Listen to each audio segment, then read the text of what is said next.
Hey guys! Welcome to Couple. Please like and subscribe if you like this video. Russia's military intelligence agency, known as the GRU, is getting blamed for all sorts of things these days. Robert Mueller indicted 12 GRU officers for hacking into computers of the Clinton campaign and the Democratic National Committee. The GRU allegedly was behind the recent poisonings of 4 people in Britain, including former GRU officer Sergei Skripal, who survived, and a woman accidentally exposed to the powerful nerve agent used, who died. The 2014 downing of Malaysia Airlines Flight 17 over Ukraine has been laid at the door of the GRU. And recently there were reports that GRU hackers are directing their efforts at the US power grid. Russian mercenaries serving in Syria and in Africa are largely drawn from GRU ranks. 3 Russian journalists investigating their activities were murdered last month. Igor Korobov, the head of the GRU, was singled out personally for US Treasury sanctions in March, along with his organization, even though he had already been sanctioned by the Obama administration in late 2016 for interference in our elections.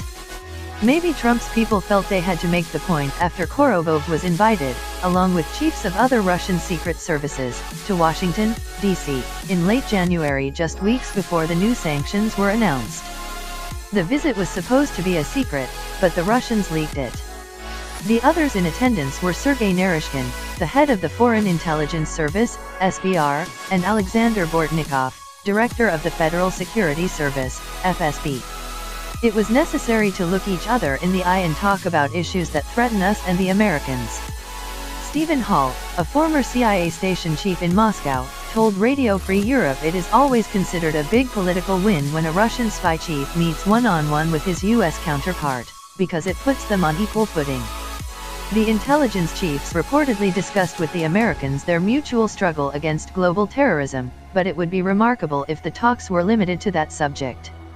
As a veteran of the FSB explained to a TV audience in Russia, many questions cannot be discussed by phone. It was necessary to look each other in the eye and talk about issues that threaten us and the Americans. Hall had a different take. Given the political conditions in the United States now, it's flabbergasting, to be honest. I can't imagine who would have signed off on that. At home in Russia meanwhile, Korobov is riding high. In 2017, conceivably for his work helping to get Trump elected, Korobov was promoted to Colonel General, and Putin bestowed on him the highest state honor Hero of the Russian Federation.